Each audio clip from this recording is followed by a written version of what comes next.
The following content is not the fruit of my own research, but rather that of the good people of the RuneScape wiki. All credit is given to them for the written information.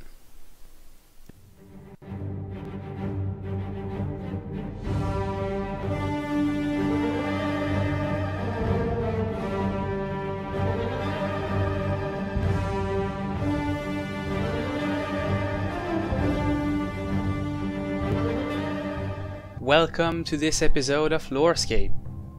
As always, the content within this video will be more so vocal than visual, so feel free to leave this video running as you do chores around the house, or even as you skill within the game or do something else.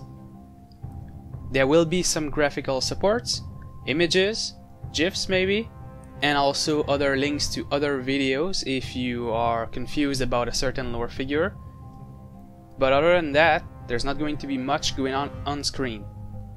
This week's episode will take place about a particular character, but before we get into that, first let's take a look at the screen that is currently on. You can see here the list of the Mahjarrats themselves. The Zerosians are on the left, the Zamorakins are on the right, and the only neutral Mahjarrat is in the middle at the bottom. If you wish to see any of their histories, feel free to follow the link that will lead to their video once they are up. For now, enjoy this episode. Jhallan was a relatively weak Zerosian Mahjarrat who was not held in high regards by most others of his kind. He is first encountered during the Tale of the Muspa quest, in the form of a Muspa. He was relatively pacifistic and hid under the Mahjarrat ritual site much later in his history in a block of ice to avoid being sacrificed in the next ritual of rejuvenation. He is described by Azanadra as being rude and sneaky, and he had trouble fitting in with the other Zerosian Mahjarrat thanks to that. He seems to think little of humans, describing them as having a feeble mind, and saying that the adventurer is intelligent for a human. He is fiercely loyal to Zeros, and he was also a good warrior back in his day. However, by the time of the 5th age, Jhallan had grown weary of battle, as he had seen so much battle and violence in his life. He tried to avoid it at all costs. Azanadra, upon hearing of Jhallan being alive, expressed affection to him and decided to aid him at the coming ritual. However, how this turned out, well, you will see.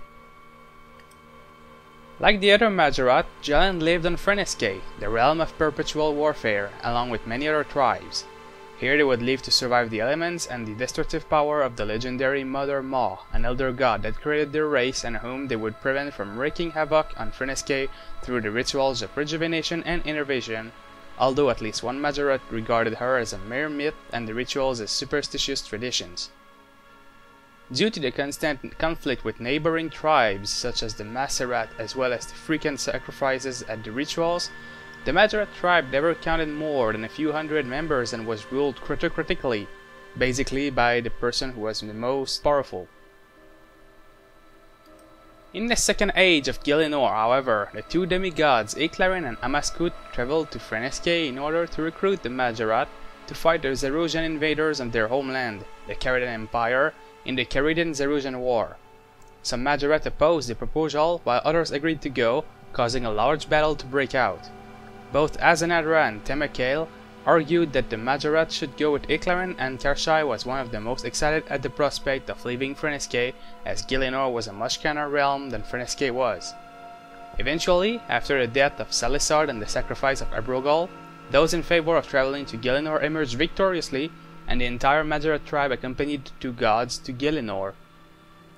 There, Jhallan aided the Menethite warriors in driving back the Zerosian army with success, and during this time they were known as the stern judges of Eclarin. However, as the Menethites had almost ensured their victory a couple of years later, the Mahjarrat Sliske, who had got into a feud with Eclarin over his methods in battle, approached the Zerosian legate, a Chthonian demon named Duke Ceres, and made arrangements to desert the Menethites and join Zeros.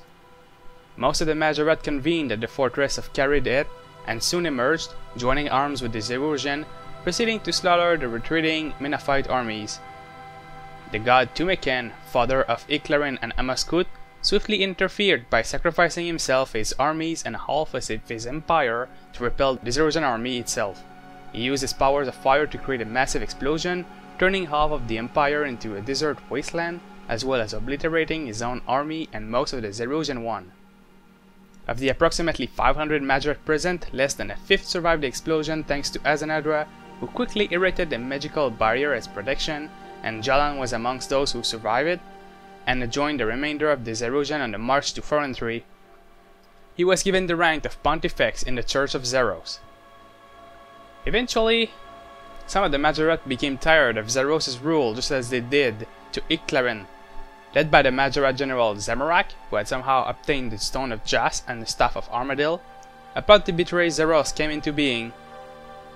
Zamorak and his followers attacked Zeros' castle, and through a chain of events, Zeros was killed by Zamorak, who stabbed him in the back with the staff.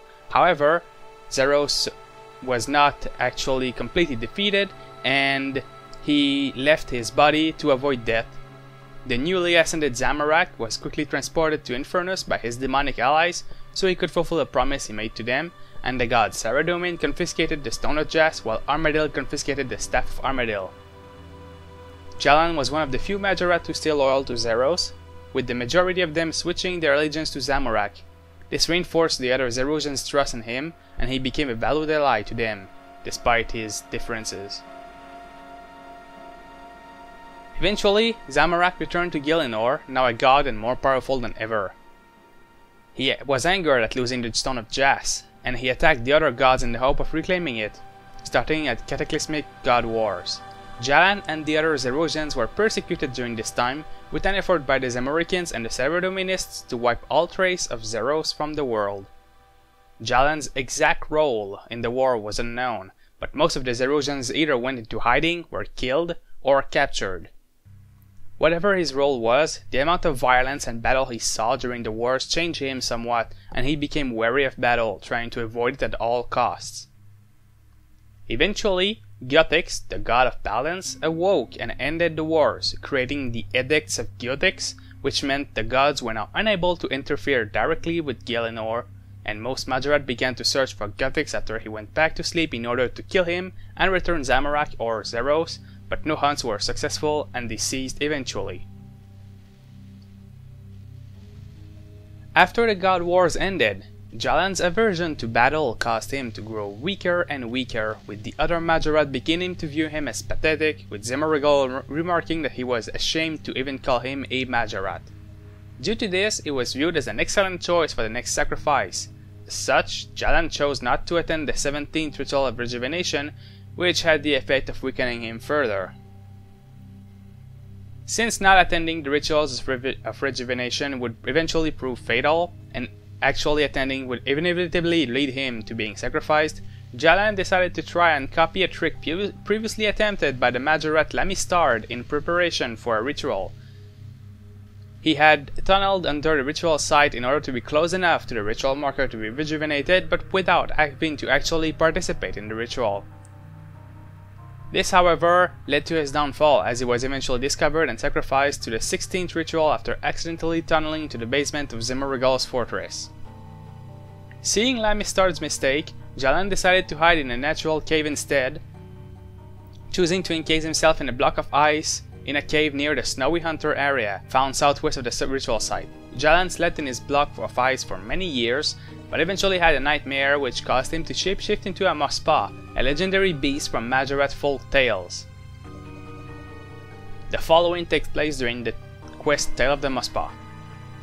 Jhallan was eventually discovered by an adventurer exploring an icy cave while helping a young Fremennik, Urjulf, pass his Fremennik trials. Urjulf saw the Mospa encased in ice on an unreachable island in the middle of the cave, and decided it must be some long-lost armor or some other treasure he could use as a trophy to present to the Fremennik, which would mean he could pass his trials entirely. When the adventurer made a path to the island and examined the monster, not knowing what it was, Urjulf suggested that he travel to a nearby natural historian who was hunting yetis. After hearing a description of the creature, the historian claimed it was a mythical creature and as a creature with a proportion described simply could not exist. It was a kind of creature you would often find in folk tales. Recalling reports of a statue in the Kharidan desert with a similarity to this creature, he sent the adventurer there to try and find it, hoping it would shed some light on what the creature was. After the adventurer arrived there and uncovered the statue, they encountered the Zerosian Mahjarrat Wahisyatel, who was disguised as a scholar named Ali the Wise, and he claimed to have also been searching for the statue and was shocked when the adventurer claimed to have actually encountered the creature in the flesh.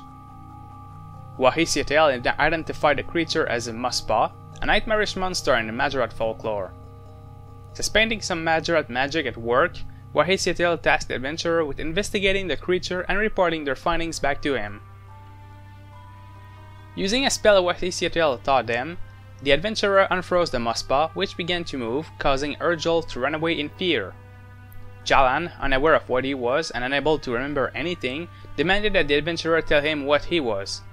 Upon hearing that he had turned into a Muspa, he regained his memory and transformed back into his true form. He proceeded to rudely bark at the adventurer to go away, before realizing transforming into the Muspa had drained his already depleted power immensely. Realizing he needed their help, he calmed down and explained that what had happened to him.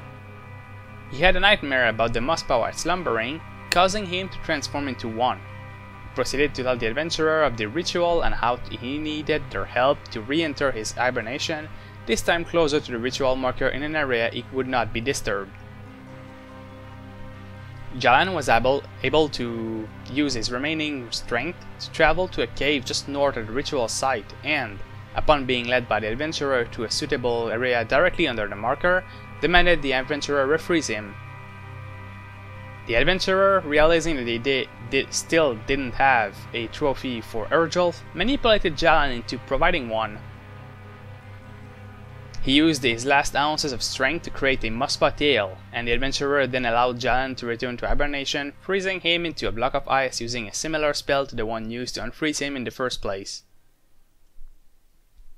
He would then go into hibernation once more until the events of the quest Ritual of the Mahjarrat, in which there would be the 18th Ritual of Rejuvenation. Many Mahjarrat began to head north. When the time had eventually come, Lucien, using two of their artifacts, had established himself as an unofficial leader of the ritual, deeming only himself worthy to decide the sacrifice. After several battles between Lucien and a party of opponents, including the adventurer, Wahisyatel, and the legacy of the Temple Knights and Guardians of Armadil, most other Mahjarrat had arrived. Some, who had also been absent from previous rituals, such as Aznadra and Aktanakos, attended as well. As for Jhallan, he remained frozen underneath the ritual site. However, it turned out Lucien had somehow become aware of Jhallan's plan, likely due to his acquisition of the Staff of Armadil and the Stone of Jas. While the other Mahjarrat were quarreling, Lucien silenced them and decided to sacrifice a Zerosian. He then extracted Jhallan from his icy sanctuary beneath, still frozen, and Zemurigal and even Sliske immediately agreed with him that he should be the sacrifice, while Khazard and Enakra adamantly demanded that their rivals Wahisyatel and Aktanakos, respectively, be sacrificed instead, deeming Jhallan too insignificant to bother with. Wahisyatel stated that Lucien be the sacrifice due to the threat he posed, and proceeded to attack him, being backed up by these other Zerosian Mahjarrat and the party of humans. Another battle broke out between the factions, with Jhallan pathetically struggling in the middle of it, being too weak to free himself or say anything at all. Zemurigal soon ran into great trouble when he was attacked by both Azanadra and his former minion Arav. He begged Lucien for help, but upon being blatantly ignored, he realized Wahisyatel had been right and convinced the other Mahjarrat to focus on Lucien instead. Everybody present, including the Mahjarrat, the Barrows brothers, Certification, Idria and Arav, proceeded to attack him. However, Lucien's immense might allowed him to withstand all of their attacks with ease, but soon he got bored. He demanded everybody stop fighting, as it was time for the ritual, and proceeded to immediately sacrifice Jhallan. Jhallan's body disappeared in a flash of bright white light, killing him and causing the other Mahjarrat to be rejuvenated, while also causing the nearby humans to experience a strange power. This was the end of the life of Jhallan, unfortunately, and something that is interesting to note was how Jhallan actually had a rejuvenated model created for him in-game, but it is currently unused since he died as a sacrifice before he could be rejuvenated, meaning that most likely Jagex had intended to create other avenues in case things went other ways. So it's kind of interesting that even if you data mine, even if you search the files of the game, it is never sure what path they will take. This was the story of Jhallan. He was a relatively unimportant Mahjarrat, I would say. He did have a lot of history early on, but since that was much before his peaceful times, not much is known about that other than the information that was contained within. I hope you enjoyed this short tale. There will be more history of the Mahjarrats in the future. For now, I will be signing out, and if you enjoyed the video, feel free to check out my other videos, as well as the other videos in this series, of course. For now, I will merely wish you a great day.